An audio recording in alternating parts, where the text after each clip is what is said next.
حضرت اقدس مفتی سعید احمد پالمپوری رحمۃ اللہ علیہ وہ اپنی سند کسی کو نہیں دیتے تھے۔ دیوبند کا جو مسئلہ ہوتا، دیوبند میں جو ان کے ہم پڑھتے تھے مدرسے کی سند تو وہ دیتے تھے، لیکن اپنی سند وہ کسی کو نہیں دیتے۔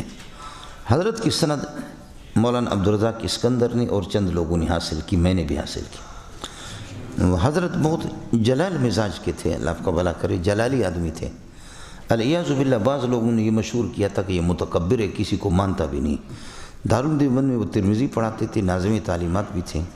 پھر اس کے بعد وہ شیخ الحدیث ہو گئے۔ مولانا نصیر الدین رحمۃ اللہ علیہ کی وفات کے بعد دیوبند کی کمیٹی نے فیصلہ کیا کہ شیخ الحدیث حضرت اقدس ہے مولانا، اللہ آپ کا بھلا کرے، سعید احمد پالمپوری رحمۃ اللہ علیہ۔ بہت جلالی آدمی تھا، بڑا روب تھا۔ مجھے کچھ لوگوں نے بتایا تھا کہ حضرت بہت سخت مزاج ہے، بلکہ متکبر کا لفظ استعمال کیا۔ تو 1432 کے اندر یہ کہ میں دبئی میں تھا، تو حضرت اقدس مولانا سمین اشرف دامت برکاتہم العالیہ کے گھر پہ ٹھہرے ہوئے تھے، وہاں سے وہ برطانیہ جا رہا تھا۔ تو حضرت کو غیر مقلدین نے بڑا تنگ کیا ہوا تھا۔ تو برادر مکرم ہمارے مولانا بنوری ٹانگ والے مولانا امداد اللہ صاحب دامت برکاتہم العالیہ، حضرت بھی وہاں دبئی میں تھے۔ تو حضرت نے بتایا تھا مفتی سعید کو کہ غیر مقلد تو آپ کو تنگ کرتے، لیکن غیر مقلدین کے لیے اللہ نے بہترین علاج بنایا، وہ منظور کی شکل میں، اور وہ یہاں پر ہے، اس میں دبئی میں۔ واللہ علم حضرت نے کہاں سے فون کیا، یہ کوہاٹ کے کچھ لوگ ہیں ہنگو کے، جو اس میں اللہ کا القوز الصناعیہ میں رہتے دبئی میں۔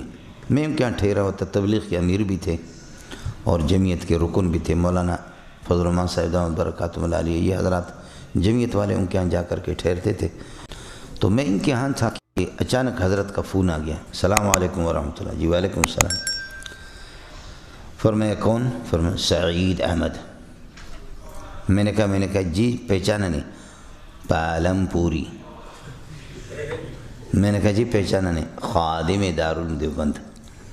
تو ایک ایک لفظ بڑھا رہے ہیں۔ میں نے کہا انا للہ و انا الیہ راجعون۔ حضرت صاحب تحفۃ العلمی، ایسا ہی سمجھ لو، ٹیلی فون پہ تحفۃ العلمی کے مصنف، اور میں ایسے ہی سمجھ لوں۔ ارے بھائی باقی باتیں چھوڑو، تو کہاں ہے؟ ہم آپ سے ملنے آ رہے ہیں۔ میں نے کہا حضرت میں کہاں اور آپ کہاں؟ آپ مجھ سے ملنے کے لیے آ جائیں، پتہ بتا دیں، ہم آ رہے ہیں۔ ہم باہر نکلے ہوئی تھی، گاڑی تھی، تو ہم گئے وہاں۔ تو مولانا آپ یقین کریں ایسے ٹیک لگائی ہوا تو اٹھا اور ملا، اور ایسے سیدھا ہو کر کے 1.5 گھنٹہ پونے 2 گھنٹہ ہماری گفتگو ہوئی صفات باری تعالیٰ پر، ان چیزوں پر۔ اچانک بات آ گئی تو میں نے دیکھا کہ توا گرم ہے، بہت گرم توا ہے۔ تو اس لیے میں نے حضرت سے عرض کیا کہ حضرت آپ مجھے جو ہے نا اجازت حدیث دے دیں۔ فرمایا کہ ہماری اجازت حدیث کا قانون یہ ہے کہ کم از کم 25 سال کس نے حدیث کی کتابیں پڑھائی ہو۔ میں نے کہا میں نے 25 سال تو نہیں پڑھایا، 5-6 سال سے پڑھا رہا ہوں حدیث، یعنی یہ 1432 کی بات ہے، سمجھ رہی میں؟ اب یہ کہ 44 چل رہا ہے۔ تو میں نے کہا کہ 5 یا 10 سال اس طرح میں نے پڑھایا ہے۔ تو فرمانے لگے کہ میں آپ سے بہت واقف ہوں، آپ کے لیے شرط نہیں ہے 25 سال کی، لیکن بڑے چالاک آدمی ہوں، خدا کی قسم میں نے ارادہ کیا تھا کہ آپ سے اجازت حدیث لے لوں۔ یہ سند میں لکھا ہوا ہے، وہ عالم کبیر یدرس جامع الترمذی المجلد الاول فی الجامعۃ الفاروقیۃ وهو اہل بان یجیزنی، یہ اس قابل ہے کہ مجھے اجازت حدیث دے دے۔ مجھے فرمایا کہ آپ دے دیں۔ میں نے کہا پھر دیوبند کی جو بدنامی ہوگی وہ خدا کی پناہ، آپ دیوبند کی شیخ الحدیث ہے، میں آپ کو اجازت دے دوں۔ تو بڑا اصرار کیا۔ میں نے کہا کہ اللہ کے لیے میں تو مر بھی جاؤں لیکن آپ کو اجازت دے دوں، میری حیثیت کیا ہے؟ تو فرمایا کہ میرا قانون ہے کہ میں آپ کو خوب جانتا ہوں، ابھی 2 گھنٹے میری اور آپ کی گفتگو ہوئی ہے، میں نے آپ کا نام سنا بھی تھا، لیکن یہ ہے کہ پھر بھی میں ایک دیانت علمی ہے، میں اپنی اجازت کسی کو نہیں دیتا جب تک امتحان نہ لوں۔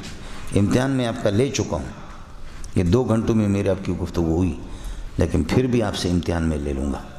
تو ترمذی جلد اول میں باب ما جاء فی کراہیۃ البول فی المغتسل، یہ اس نے کھولا، فرمایا یہ عبارت پڑھ لوں۔ میں نے عبارت پڑھا، انشاءاللہ وہاں پہنچیں گے پھر میں آپ سے عرض کروں گا۔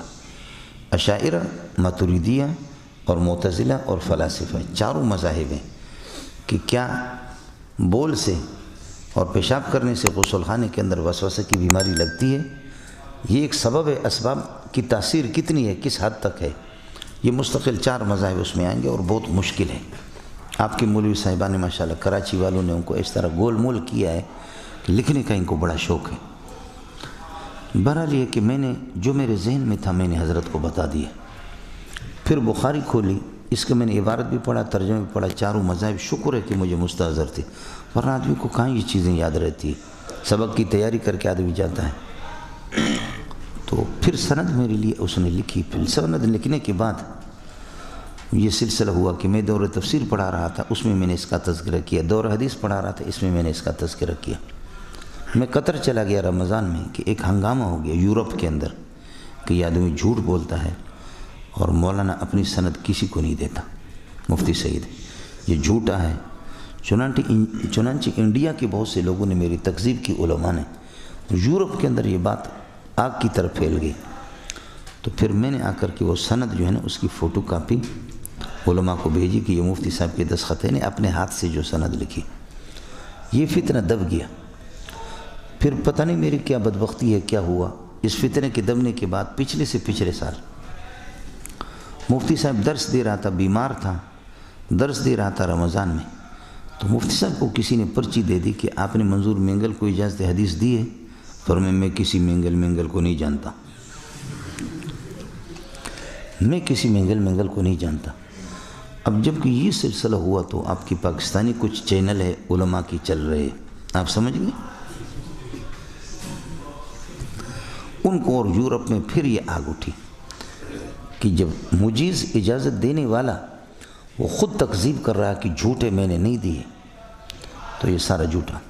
تو ایک بہت بڑا کرنل ہے، بریگیڈیئر ہے، جو ترجمہ ہمارے بہت سے سنتے ہیں، افتخار نام ہے اس کا، حضرت سے، حضرت کی اولاد سے ان کا تعلق۔ انہوں نے کہا حضرت آپ نے کیسے جھوٹ لایا؟ پھر یہ مولوی عبدالباقی وغیرہ ہم نے سند بھیجی حضرت کو۔ حضرت ان دنوں میں ICU کے اندر چلا گیا تھا، اور حضرت کو جب دکھایا گیا، باہر آ گیا ICU سے، فرمایا کہ مجھ سے بڑی غلطی ہو گئی ہے، میں بیمار ہوں، میرے بیماری میں، یہ تو بہت بڑے عالم ہے، واقعی میں نے اس کو اجازت دی ہے، یہ میرا خط ہے، اصلی خط ہے، وہ اس کی نقل میں آپ کو دے دوں گا، اصل ہے میرے پاس۔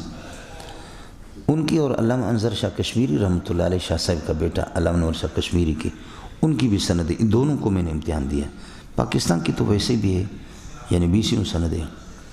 تو جب پھر مفتی صاحب نے یہ دیکھا تو فرمایا کہ میں زندہ رہا تو میں اس کا خود اپنے الفاظ میں تردید کروں گا کہ مجھ سے غلطی ہوگی، اور اگر میں مر گیا تو میرے لیٹر پیڈ پر لکھ کر کے جاری کر دینا اپنے بھائی مفتی محمد امین پالم پوری، جو وہاں پر ہے، دارالعلوم دیوبند میں مدرس ہے، اور بیٹا ان کا قاسم۔ فرمایا کہ اگر میں زندہ نہیں رہا تو تم لوگ لکھ لینا کہ ان کے ساتھ ظلم ہوا ہے، میں نے ان کو جھٹلایا ہے۔ چنانچہ اللہ کی شان نے دوسرے تیسرے دن اس کا انتقال ہو گیا، مفتی صاحب کا انتقال ہو گیا۔ تو حضرت پر جو کتاب چھپی ہے حیات سعید، آپ کو تقریباً 400-500 صفحات کی، وہ بنور ٹاؤن صاحب کو مل جائے گی۔ اس حیات سعید میں میرا مضمون ہے، سمجھے، اس حیات سعید میں میرا مضمون بھی ہے، اور اس میں انہوں نے پورا قصہ بھی نقل کیا، اور لیٹر پیڈ پہ ہمیں لکھ کر کے دے دیا وہاں سے فکس کر کے کہ ہم سے بڑی غلطی ہو گئی۔ کتاب میں پوری تفصیل اس کی موجود ہے کہ یہ کس طرح ہو۔